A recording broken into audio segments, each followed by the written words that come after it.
Bonjour et bienvenue pour cette troisième capsule avec Mélissa. Si vous n'avez pas vu la capsule 1 et 2, je vous invite à aller dans la description de la vidéo. Les liens s'y trouvent.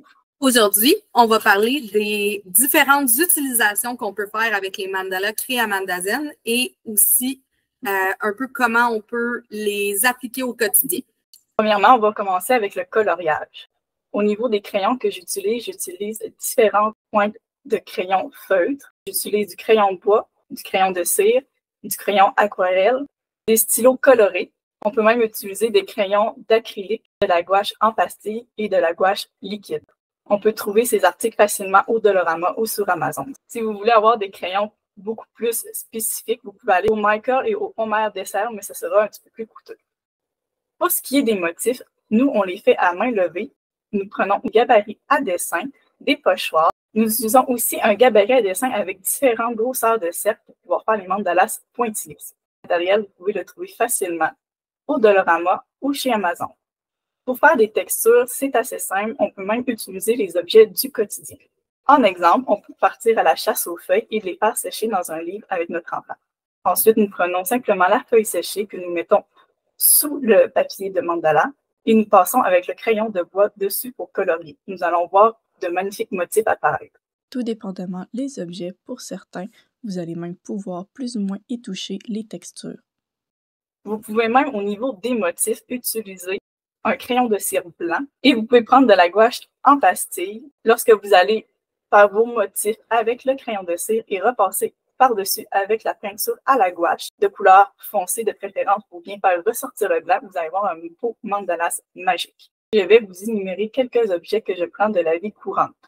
Exemple, un porte-crayon en métal avec un grillage, un tire-mouche, un apron et des centres de table. Il existe même des plaques de frottement à cet effet exprès pour ça, qui s'appelle Ribbing Plate. C'est un petit peu plus coûteux par contre. Si c'est quelque chose qui vous intéresse, je vais mettre le lien dans la description de la vidéo. D'ailleurs, je vais mettre plusieurs liens dans la description des procédés que j'ai utilisés pour faire les mandalas textures. Il y a aussi beaucoup d'autres moyens d'utiliser les mandalas si on sort un peu du cadre crayon-peinture.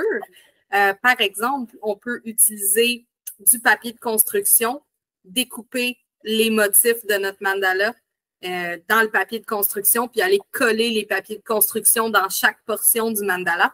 Un peu comme on parlait dans la dernière capsule, les mandalas 4 mm sont parfaits pour ça. Ça nous permet d'avoir plus de marge de manœuvre pour coller nos parties.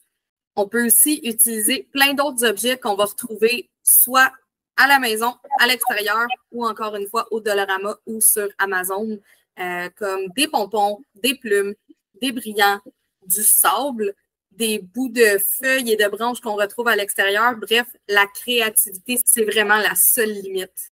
Effectivement, Naomi et moi, on aime à laisser aller notre créativité et on en est venu à créer les mandalas mosaïques.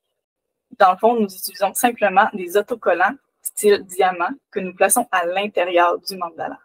Ça nous rappelle vraiment la mosaïque et les diamants painting.